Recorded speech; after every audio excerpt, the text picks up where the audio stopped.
Okay, I have got 3 minutes past on my clock. So good afternoon, everybody. Welcome to today's session hosted by Kaelo. Today we'll be chatting a little bit about mindfulness for stress management and easing anxiety. Your facilitator for the session is Lesa Burger. She's an executive coach as well as a breathwork practitioner. This is a topic she holds very dear to her heart, so I'm sure that's something she would love to speak to you a little bit more about. Some of the things we'll be going through today, we'll be unpacking what mindfulness is, the neuroscience behind mindfulness. We'll be giving you a couple of tips for beginners on how to practice mindfulness and introduce it into your daily lives, as well as some resources you can use for your own mindfulness practices going into your lives and taking forward. The session will be recorded and will be available on the Kaelo website. I will be putting the link in the chat box for you momentarily. But for now, sit back, relax, enjoy the session, soak it all in, and thank yourself for giving yourself an hour to upskill yourself on such an important topic. So Lise, thank you. Thanks, Danny, and thank you very much, and a very warm welcome to everybody who's joining us this afternoon. I'm looking forward to sharing not just a couple of cognitive tips for mindfulness, but also to experience an actual experience of it. So without any further ado, Danny's done a great job at outlining what we're going to be covering today. And so there on the screen, you'll be seeing our welcome and introduction, a check-in. We're going to do a mindfulness exercise. We're going to look at how do we define it, the neuroscience in a short little video clip, a few practices for those beginners, and some resources, and then we'll close around 3 o'clock. So during this session, what you can expect, an experiment with mindfulness, your own experience, how it affects your body, your emotions, and your mental states. So offering you the opportunity to take note of any subtle shifts that may take place within yourself, and some tools and resources to take home and practice. So what I would like you to do now is just to take a moment to turn inwards. So close your eyes just for a second or two. Notice how you're feeling mentally, physically, and emotionally. And when you have a sense of what's going on within, then to participate in our Slido question, what you'll do here is you will take your phone, you can open your camera, you can hover your camera over the QR code. Once you've done that, it will offer you the web address to this quiz. And then to answer that question, type in one word and then hit the send button. Type in the next word, hit the send button, and then type in the third word, hit the send button.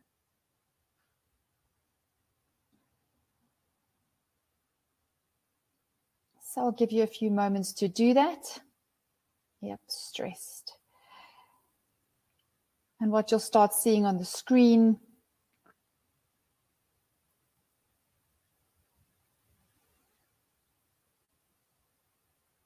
a couple of words there.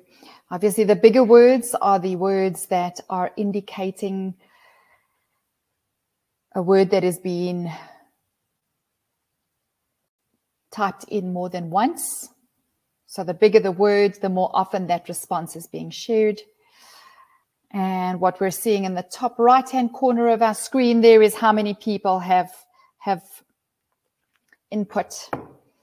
So let's have a look at what we're seeing there. Okay, tired, stressed, drained, exhausted, overwhelmed, anxious,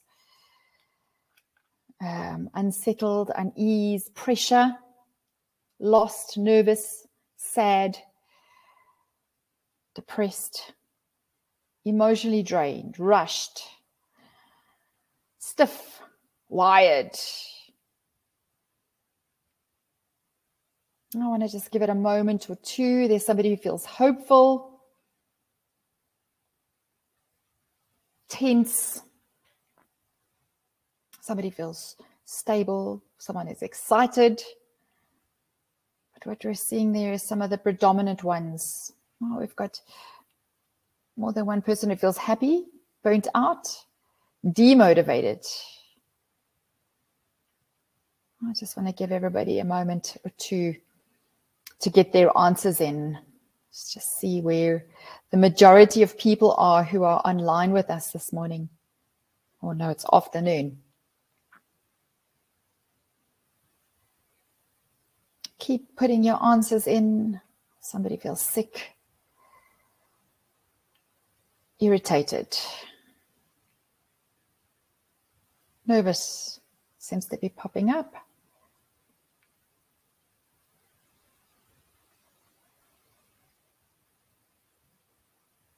Alrighty. Worried seems to have appeared a bit bigger. Busy seems to be showing something of itself. Scared, relaxed seem to be popping out a bit more. Still got a few more answers coming in. And as you're reading the screen, just start paying attention to how your body feels right now.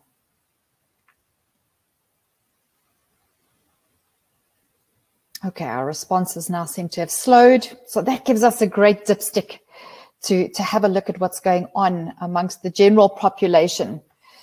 10 seems to have popped up there. And so let's have a look now at stress curve. I'm seeing a lot of people are probably sitting at the cusp here of the stress curve. So at the bottom, it is measuring the levels of stress, and at the top here, levels of performance. So when we're too understressed, too at ease, too much in our comfort zone, we tend to be inactive and laid back. When we have a good amount of stress, our performance goes up to a point. But if we don't rest enough, we start to hit that downward curve where we start feeling exhausted, fatigued. There's too much stress. And when we're hitting this area of too much stress, burnout, anxiety, panic, and anger. So if we have a look at that check-in that we've just done, we're seeing a majority of the words here are sitting in this downward curve at the level of burnout. And so mindfulness is a practice that we can use to help reconfigure the body's nervous system and bring it into a state that is more at ease and replenished. And the reason why the body is more replenished is because the nervous system is set back into a place of balance. So I'd like to invite each of you to join me in this mindfulness practice. With that awareness of where you are and how you're feeling right now, I'd like to invite you to test out this practice with me. And the way to do that is to uncross your legs. You may want to sit back in your seat so that your back is comforted and supported by the back of your chair. Gently rock your feet, heels to your toes, and from your toes to your heels until you find the midpoint of your feet. Check to see that your butt cheeks have got equal pressure in your chair, sitting up just a little bit more upright. So you're making space for those ribs to expand as you breathe. And then gently place your hands with your knuckles on the tops of your legs and your palms facing upwards. You're welcome to close your eyes gently. And if you're not comfortable to do that, you're more than welcome to just keep your eyes on one spot on the screen. Maybe there's a stone you find particularly drawing to your attention. However, the recommendation is to just try and close your eyes. So when we close our eyes, what happens to the brain is we're shutting off all that data that's coming in through the eyes. And so it gives the brain an opportunity to just rest a bit. It'll slow down those brain waves when we're able to just shut our eyes for a moment or two. And so with your eyes closed or focused on one point on the screen, palms facing to the ceiling on your legs, just gently take a long, slow, deep breath in through your nostrils. Fill your lungs to their maximum capacity, and then gently sigh out through your mouth. Allow your body to relax on that exhale. Deep breath in. See if you can fill your lungs so much so that your ribs start to expand towards your elbows. Your chest moves a little bit upwards and it moves front and back in expansion, and then gently exhale with a sigh of relief out through your mouth. And one more like that. Long, slow, beautiful breath. Draw the air in through your nostrils. Feel your ribs expanding outwards, sideways, chest moving top and bottom, front and back, and gently exhale. Feel your whole body relaxing on the exhale. And as you allow your breath to return to normal, keep those eyes closed or focused on that one spot, but imagine that you're turning towards yourself. I'm sure the whole day you've been looking outwards, exploring the world and noticing what's going on around you, everybody else's needs, everybody else's facial expressions, body language, body movements. But for this here and now, imagine you're turning towards yourself. And allow your attention to rest on yourself. Imagine, sense, or feel your skin, the body's largest organ that creates the boundary between your inner world and your outer world. See if just for a moment, if you could keep your focus on your skin. So notice the temperature in your hands and feet. See if you could identify the difference in sensations of the skin that's covered by your clothes versus the skin that is exposed. See if you can discern those subtle nuances of sensation. Then draw your awareness a little closer towards yourself. And imagine that on the top of your head, there is a trapdoor that opens and a beam of glorious sunshine shines through the center of your head. And imagine, sense, or feel that sunshine cascading through your mind, allowing every part of your brain to be engulfed and supported and cascaded with the warmth of the sunshine. Imagine the colors and the sensations as your mind simply settles. As it settles, feel the warmth of that sunshine cascading into the occipital nerves connected to your eyes. Allow your eyeballs to rest in their sockets. Feel that warmth of the sunshine easing and softening, melting the tension that may be in your jaw. Feel your tongue soften and relax as it drops to the bottom of your mouth. Feel that golden warmth of the sunshine spiraling down the front of your throat, the back of your neck, melting into your shoulders. Feel the shoulders softening and easing, as though you could sense and feel the tendons starting to unbundle, the muscles loosening just a little bit more. Feel that sunshine cascading down both of your shoulders into your biceps, triceps, and elbows. See if you could imagine that golden sunshine spiraling from your elbows into your forearms, your wrists, the palms of your hands, and into your fingertips. Bring that awareness of cascading sunshine down the front of your chest. Imagine that sunshine cascading in spirals into your lungs and your heart, as your lungs take fuller, deeper breaths because they feel a little bit more relaxed. That your heart has permission to beat just a little slower.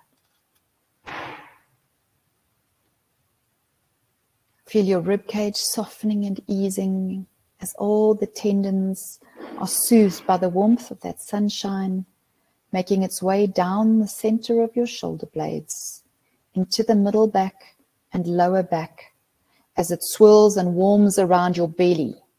Imagine that golden sunshine softening and easing into all of your internal organs in your abdomen. illuminating all of those organs, your diaphragm that enables and facilitates your breathing, your intestines, your liver, your spleen, your kidneys, and all the muscles and tendons, blood vessels and capillaries, all the nerves in your body, in that center of your gut. Imagine them just softening and easing, melting into the most comfortable, natural position as that golden sunshine spills into your hips, your pelvis, right down into the center of your bone marrow in your legs. And imagine that sunshine making its way with soft, soothing sensations, like an inner massage of those warm sensations spilling down into your hamstrings, your quadriceps, right through your bone marrow, into your kneecaps, spilling down into your calves, letting your calf muscles soften and relax, into your heels, into your soles of your feet. Feel your ankles softening and easing all the way down into your toes. And as you notice that, just feel what it feels like inside your body right here, right now. You may notice some thoughts popping up at the same time. Just as you notice the thought, imagine that you're placing that thought in a balloon, a helium balloon that floats away. Bring your awareness back to your body.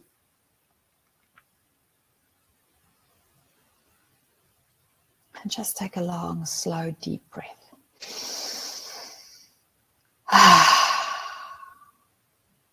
And now imagine you're giving your mind some space, as though you're observing your thoughts that pop up.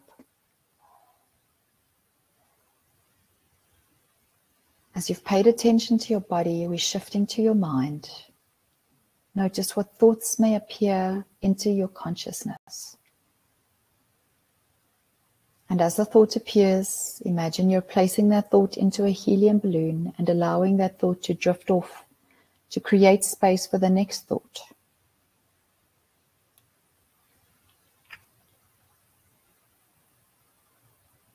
And as the next thought rises up, again, surround it in a helium balloon and let it go, making space for the next thought. Maybe there's a whole bunch of thoughts that come at once. Pop them into helium balloons and let the whole bunch go.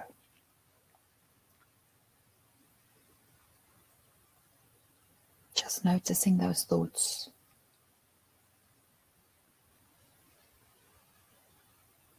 Dropping into the stillness of the awareness of your own body and mind. And then take a long, slow, deep breath in through your nostrils once again.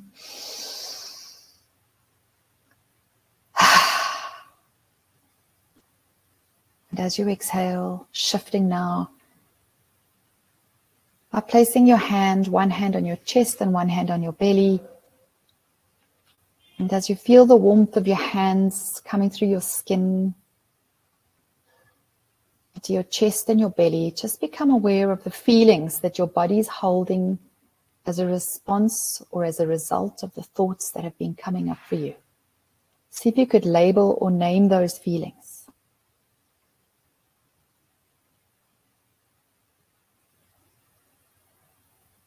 That's it. Just name them.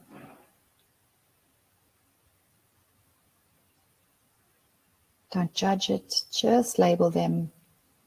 Maybe one particularly strong emotion, there might be several. And then with a moment of awareness of the connection between your body, your mind, and your emotions, gently inhale and exhale. Now gently rub the palms of your hands together, generate some heat, and then gently place your hands over your eye sockets. Feel the warmth coming through your eyeballs, and then gently flutter your fingers over your eyes, flutter your eyelids, and gently open your eyes. And here I'd like to invite you to check in with yourself as to how you might be feeling now as a result of that exercise. So once again, pick up your phone, scan the QR code, and type in how you may be noticing your emotions, your thoughts, or your body now after that practice.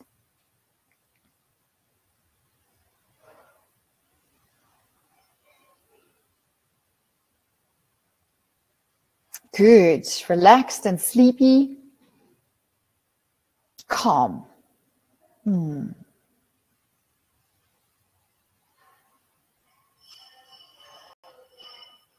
So sleepy is a good thing. I know most of us don't think so, but most of us are in such an adrenalized state a lot of the time that we are not used to being in a relaxed state. So sleepy is often a state that we feel a bit uncomfortable with. However, if we are in a state of burnout, sleepy is probably because your body's really tired. However, that sleepiness can also be the body's nervous system shifting into a more relaxed state. We've activated the parasympathetic nervous system. Peaceful. So some shifts, some general shifts that we're seeing there. Calmer, more peaceful, warm, happy, relieved, more at peace. Still somebody feeling sad, somebody feels slower. Good, so we've slowed the body down. So angry could be something that's showing up. Emotions are always popping up for us to recognize that something needs to be done. Emotions are there to give us an indication that action needs to be taken. Anger is usually an indication that a boundary has been crossed. And so it's up to us to determine what needs to be done to address this particular emotion. So I just want to give it a moment or two before we move on, as I'm seeing quite a good few shifts, recharged and more at rest. Okay.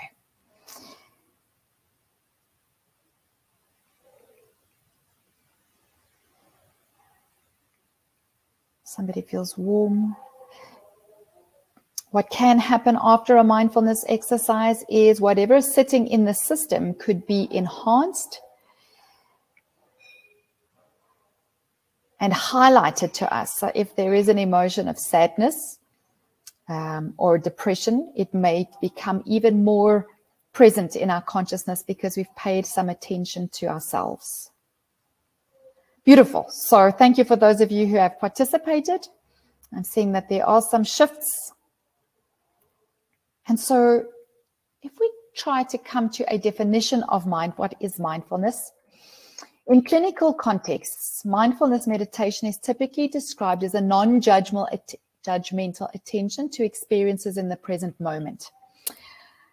The gentleman who has brought mindfulness into the Western world and has run several experiments in using mindfulness to improve people's mental health is Jon Kabat-Zinn, and he defines mindfulness as a means of paying attention in a particular way, on purpose, in the present moment, non-judgmentally. And so mindfulness is a frame of mind in which we focus on being intensely aware on what we're sensing and feeling in the moment. You'll see that the key that is running the golden thread is about not trying to interpret it or judging it. Practicing mindfulness involves various different breathing methods. It can also involve guided imagery and various different techniques to help the mind reduce stress. There are various different ways to meditate, different techniques to breathe.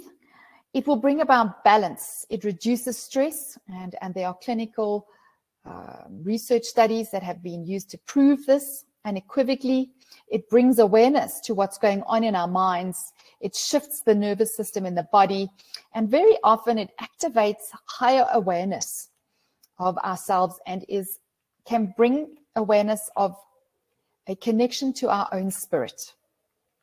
So I'd like to share this video clip with you from Jon Kabat-Zinn, the joy of the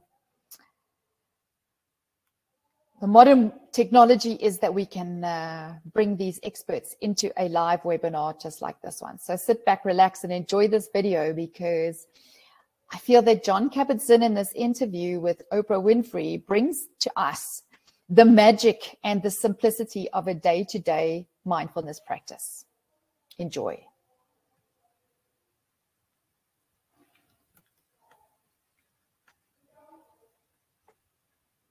Is there too much stress in your life? This could be a game changer. If you're zoning along on autopilot, you may miss the most beautiful aspects of your own life. Mindfulness is a love affair with life. Renowned scientist and mindfulness expert, Jon Kabat-Zinn. What mindfulness is saying is find your own way. Help yourself become more mindful. If you could get out of your own way, you could be yourself 24/7. Super Soul Sunday. All new Sunday, 11 a.m., 10 Central, only here. So is mindfulness science? Is it art? Is it spiritual? It's a gateway into the full dimensionality of being human and being alive. I love that. It's a gateway into the full dimensionality of being human. And without it, you're just missing out. Well, you're missing a lot. If you miss the look in your child's eye one day, you've missed it. If you've missed the look in your lover's eyes, the next day you've missed that. If you miss the beauty of sitting under trees, well, you've missed that. If you sum that over many moments, many years, you may wind up missing the most beautiful aspects of your own life. Mm-hmm. Who are you going to blame for that? Oh, I was too busy. Well, who is too busy? Who tells oneself, I don't have any time? When all you've got is time, all you've got is this moment. When Jon Kabat-Zinn began, over the last 35 years, Jon's trailblazing approach to health and healing has gone mainstream, bringing relief to countless patients suffering chronic illnesses and pain. Today, his 8-week mindfulness-based stress reduction course is available in more than 700 medical centers, hospitals, and clinics around the world. Let me ask you this. Do you have a morning ritual? Yeah, of course. What is it? I wake up and I do yoga, and then I sit. Mindful. Drop in. Yeah. Drop in. Yeah. Okay. So waking up, of course, is what it's all about. I mean, it's about being awake, right? Yeah. But there's waking up and then there's waking up. So you can wake up and like drag yourself around. So brushing your teeth meditation, being in the bathroom, it's all like part of it. But then I go downstairs, I get on my yoga mat, and I have a routine that I've developed over the past 50 years that's just like what I like to do.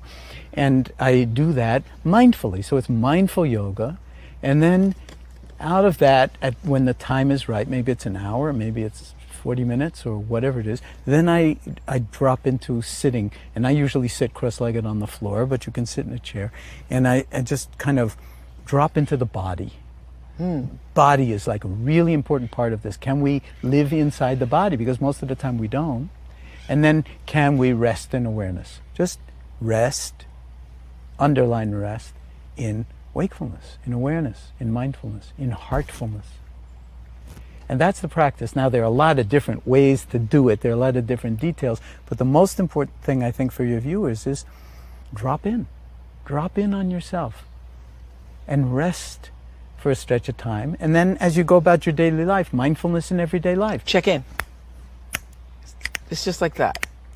Once an this is doing me. I am learning so much. It's like the world is teaching me everything I need to know if I only get quiet and drop in and attend. And guess where we are? We're here. And guess when it is? Right now. It's now again. It's right now. Lovely. Thank you. Thank you. How do we balance the doing with the being? Yeah. Well, mindfulness is all about being. And the cliche goes, we're called human beings, but we actually have lost touch with that element of life. That's what we were doing, sitting around fires as hunters and gatherers. We were being. But now it's gotten so much more complex. What mindfulness is saying is find your own way. Listen to your own heart. Listen to your own, use the word longing. Longing. Listen to your own yearning. Because what we're really trying to do is live our life as if it really mattered. Because it does. And it does. And I like to say, more than you think, and then more than you can think. It's interesting. When people have a difficult time understanding it, I think your shower example is the best. You remember that? Yeah.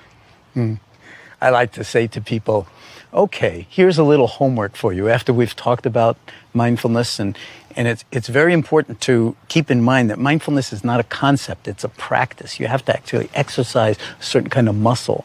So I say, here's a little mindfulness homework for you. The next time you're in the shower, check and see if you're in the shower. Because you may not be in the shower, or you may have your whole Monday morning, 9 o'clock meeting in the shower with you. But you're not actually there under the water feeling. Get in the shower, you're going to think, am I in the shower, or are you in the meeting, or are you already on the freeway? Yeah. Check. And as soon as you check, you're back. And you have something you can do about it. If you are obsessed with some kind of thing, worried about how things are going to go that day or whatever, that's all fine. Your awareness is big enough to hold it all. It's not like now you have to suppress all that thinking or the meeting in the shower. The knowing it is good enough.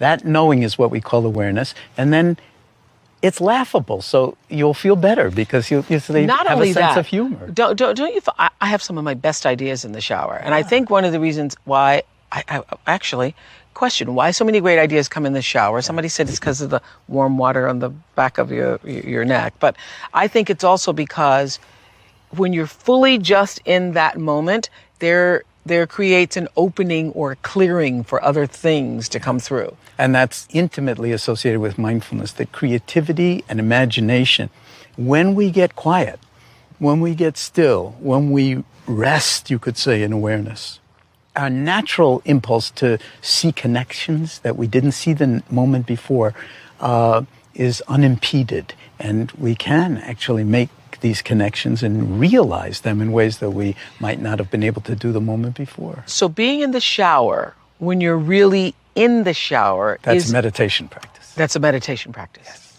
And a beautiful one. And guess what? Doesn't take any more time. So is it the same thing as meditation? It is a form of meditation. Okay, because it's an easier entry. Glide path. I like glide path. It's an easier glide path, I think. The breath is so stupid, and why do I have to pay attention to that? Or my mind is so inflamed. And you think, oh, if I were really meditating, my mind would be a blank, my breath would be easy, I'd feel so wonderful. So the easiest thing for people to think about mindfulness is that it equals awareness. You and I sitting here having a conversation, you know, the thought might cross one of our minds, well, when are we going to get down to meditating? The fact is we are. I love how you say that the negative thoughts that we often hear are not big enough thoughts. That's a big aha. Explain what you mean by that. A lot of the time, we think we know who we are. And we have a whole story about who we are. Yeah. And what that point is that the story is just not big enough. How much is the story about how beautiful you are? How much is the story about how large your heart is when it's at its most content, happiest? Yeah. Okay? So we write the story of how miserable I am, how much I need this or that, need more money, need more of this, need more of that, need more health. All of which may be true on a relative level, but it's just not a big enough story. So the story of like your luminosity, your beauty, the fact that there is more right with you than wrong with you, no matter what's wrong with you. Ooh, I love that. That doesn't come on the radar screen. But as soon as we bring it back, we remind ourselves. See, that's the meditation practice. So are we as human beings, are we designed to just judge ourselves by the negative all the time? Because why is it that I don't think why so. is it that the negative thoughts have such an impact on us? A lot of it has to do with our upbringing and our education, that, we are educated in a certain way, but we're not being educated how to be, only how to accomplish. So it's all about acquisition. It's about getting stuff. And as soon as you realize that's a thought pattern, then the you that realizes it isn't part of the pattern. And you can actually... You can stop it. You can disconnect. disconnect. Write yourself a restraining order. Or like a soap bubble. You touch a soap bubble, it goes poof. Thoughts, when you see them in awareness, when you hold them in awareness, it's like touching a soap bubble. It will just self-liberate. It'll go poof. And it doesn't spiral down into that chain of concatenation of depressive when thoughts. you realize that you are not your thoughts, but the awareness of your thoughts. Exactly. Not the thinker, but the awareness. The awareness. Beautiful. So what does it mean for us to cultivate mindfulness? It's actually very simple. It is the simplest thing we could ever do, isn't it? It's totally simple, but it's not so easy. And this is one of the beauties of it, is that having worked now in the medical field for over 35 years, we're seeing that even though it's not easy, thousands and tens of thousands of people are willing to roll up their sleeves and actually cultivate it.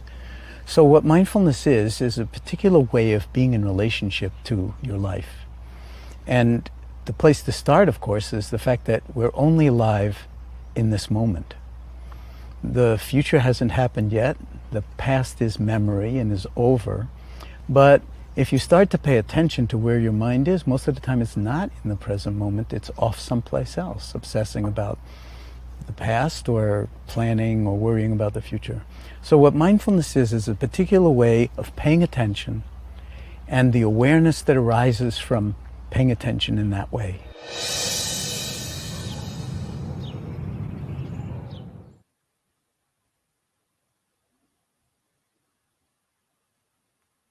So thank you to John and Oprah for that insight on noticing who's in the car with us when we're driving on the way to the office, who's in the shower with us, and that reminder to bring ourselves into the present moment of what's going on with us right here, right now, so that we're not missing these very essential moments of our lives because our mind is not present with our bodies.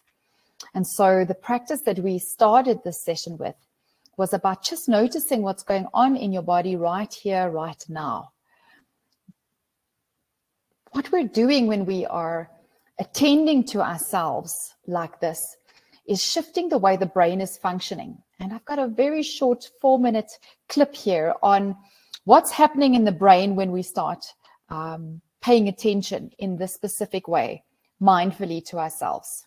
So enjoy this next short little clip that is a high-level look at what's going on in your brain.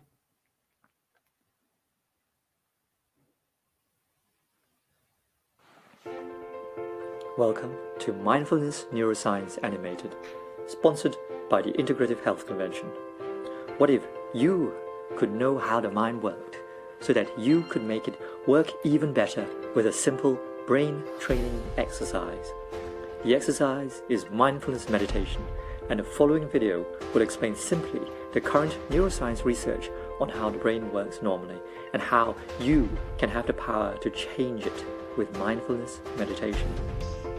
There is emerging evidence that mindfulness meditation causes changes in the structure and function of brain regions involved in the regulation of attention, emotion, and self-awareness. Functional MRI studies of the brain show that when someone is daydreaming or just not doing anything, our brains show consistent activity in certain regions. Some studies suggest as much as 45% of our time is spent daydreaming. These areas together are called the default mode network, or DMN. The interesting thing about the default mode network is that it involves parts of the brain responsible for thinking about yourself and rumination, areas which are correlated with some mental illnesses such as depression and anxiety.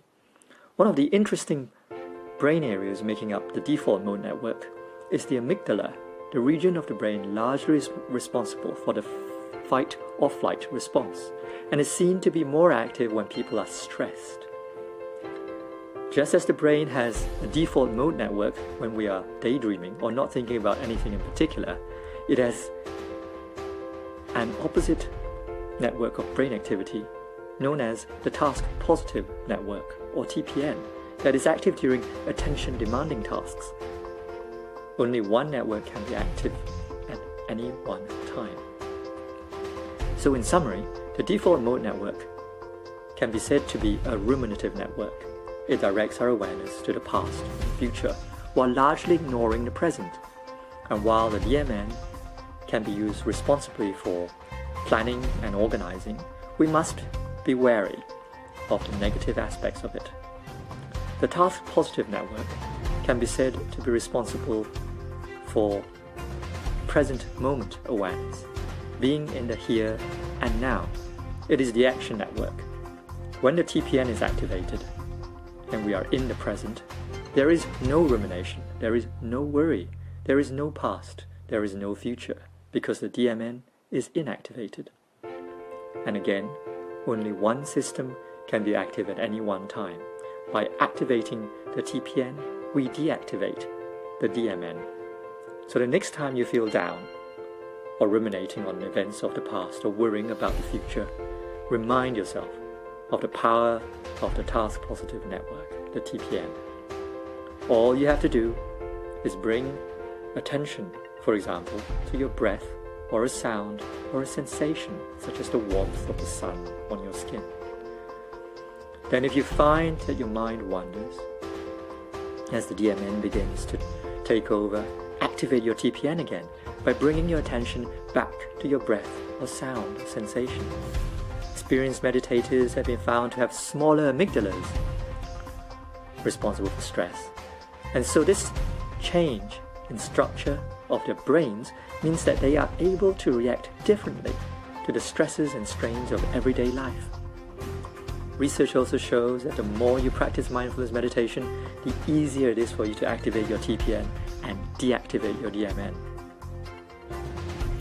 With what you've learned now, you can begin to enjoy being in the present and begin changing your brain and your life for the better. Welcome to Inner Peace.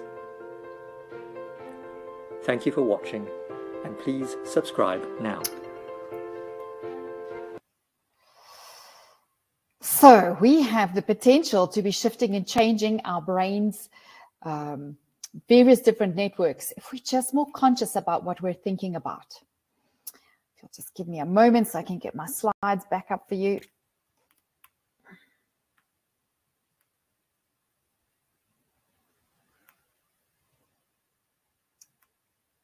The question remains, where are we choosing to place our attention? So many of us are scrolling mindlessly through our social media, which causes us to be placing our attention on things that may be feeling us not so great about our lives. And so the biggest commodity on the planet at the moment is your attention. And everybody and everything is fighting for your attention. And so to remind yourself that where your attention goes, so your energy will flow.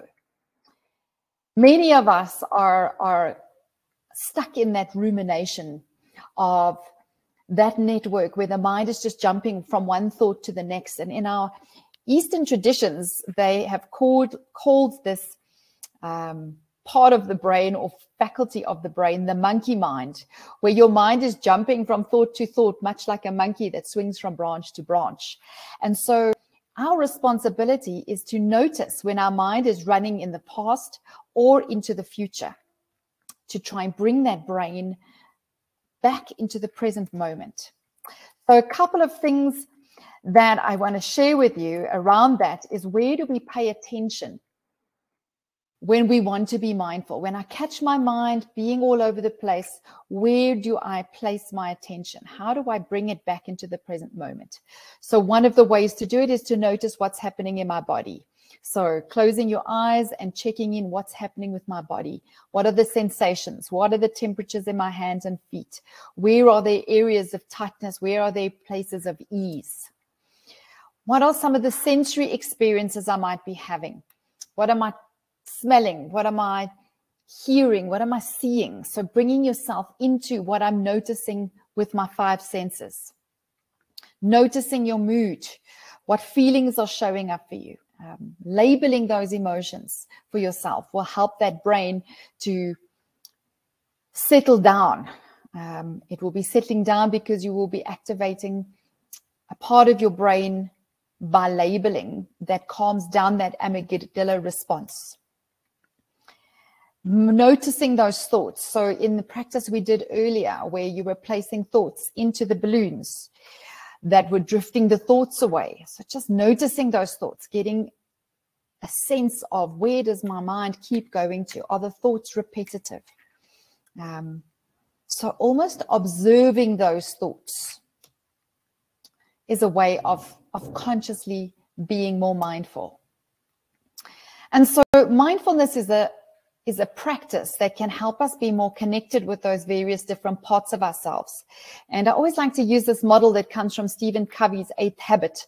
Everybody knows the 7 Habits of Highly Effective People, but he subsequently released this book where he talks about becoming more connected with ourselves.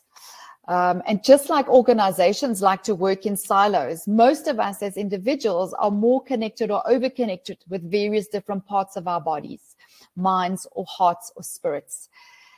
And the trick with mindfulness is to bring us into awareness of these various different parts of ourselves.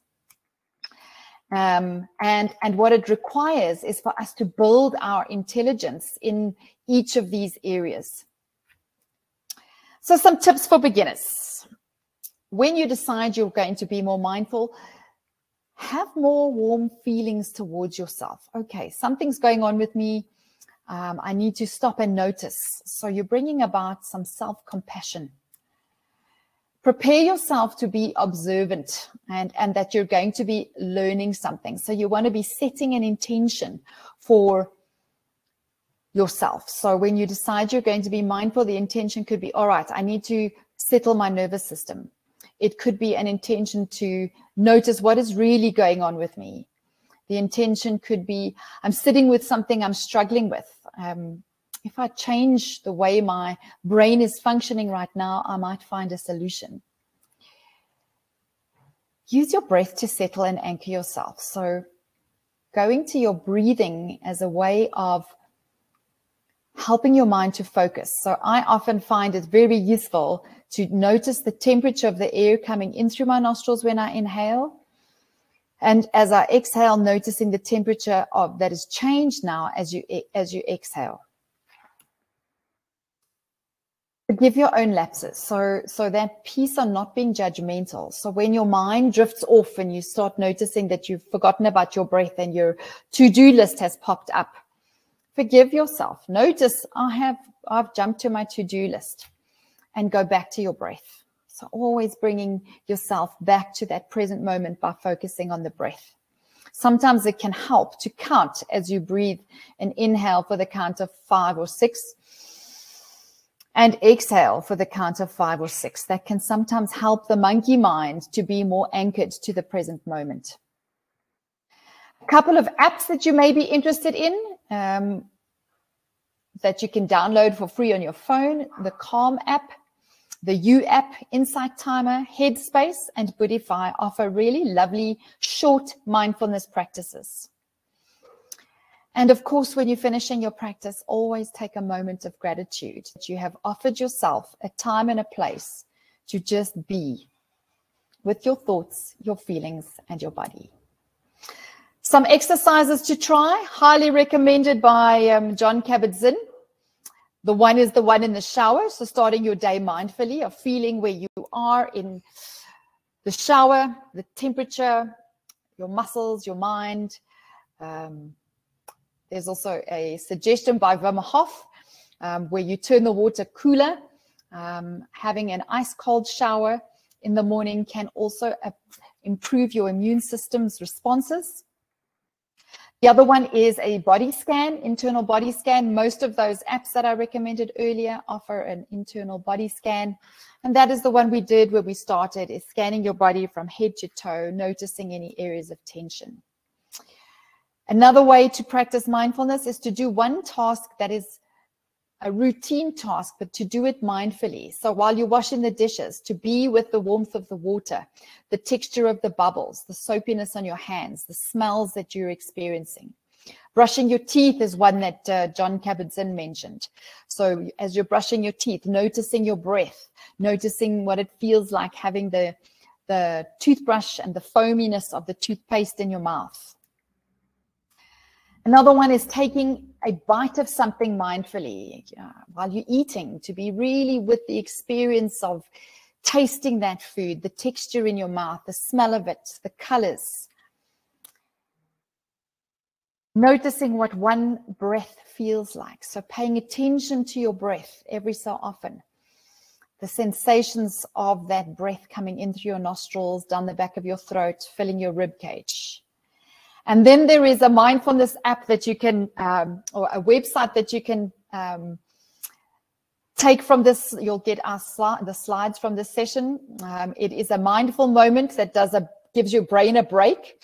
You can log on to that website and it will give you a beautiful picture of somewhere in nature where you can just step into that picture and just be. It gives you a 2-minute timer. Remember, your brain can't tell the difference between what's real and what's not real. So just by looking at that waterfall, your brain will be starting to produce exactly the same chemicals that it would if it was sitting really in front of a real live waterfall. So what we're exposing our minds to is really important.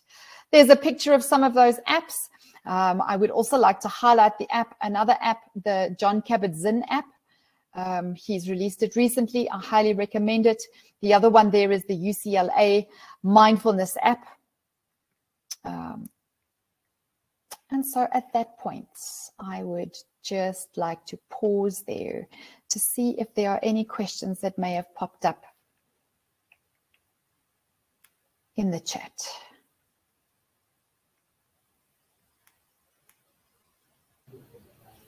Hi, Lisa. The chat seems to be fairly quiet today. I think most of the questions that came through were that some people are losing connection during the presentation. So I just want to emphasize that the recording will be made available through the Kaelo website. I've put the link on a couple of times, so that would be available. Great stuff. So thank you to all of you who participated and gave yourselves the opportunity to take a moment to pause and pay attention to what's going on with yourselves. You've given yourself the opportunity for your nervous system to take a break. And the invite is to pay attention to your productivity for the remainder of the afternoon. Hopefully your nervous system would have been placed in a bit more of a calmer space. You've done a check-in with yourself, and now your brain has been freed up to pay attention to tasks that may be coming your way. So thank you, Danny, for hosting me. Thank you to all of you. Have a wonderful afternoon, and over to you, Danny. Thanks, Lisa. While I do share my slides, I just want to point out there is a last-minute question that came in. Can too much mindfulness produce harmful effects, such as worsening anxiety in people with high levels of awareness of their bodies and emotions? So that's a great question.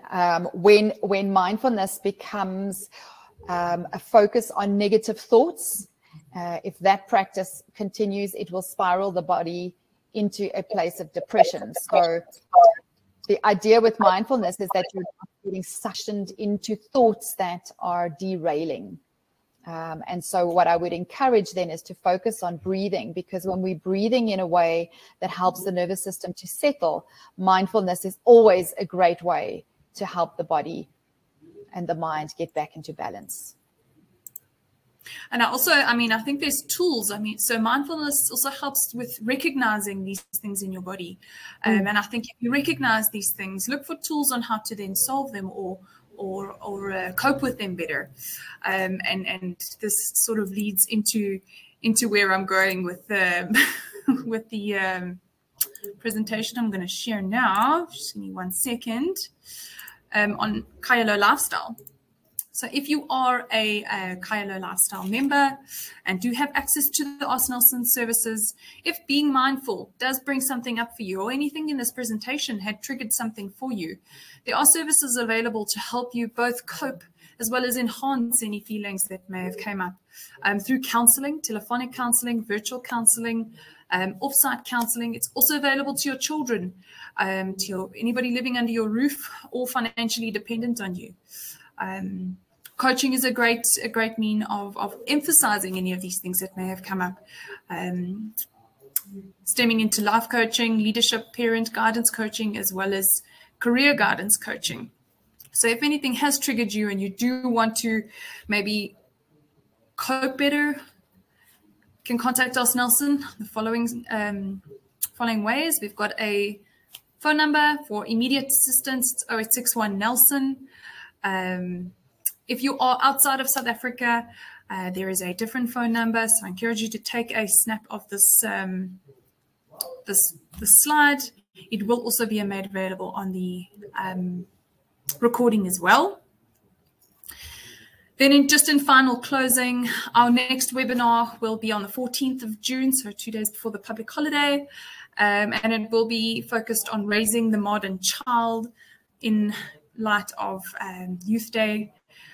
So looking very forward to seeing you all there. I will also pop the link on where to register onto the chat as well. And just a final closing. Thank you so much for joining us. Thank you to Lesa for sharing your magic, for sharing your knowledge, and a couple of clips that you shared with us as well. I'm sure they've been very insightful for a lot of people. I know they were for me as well. I hope you've learned something from today's session, and that you take it forward into your life. Have a wonderful day. Thank you.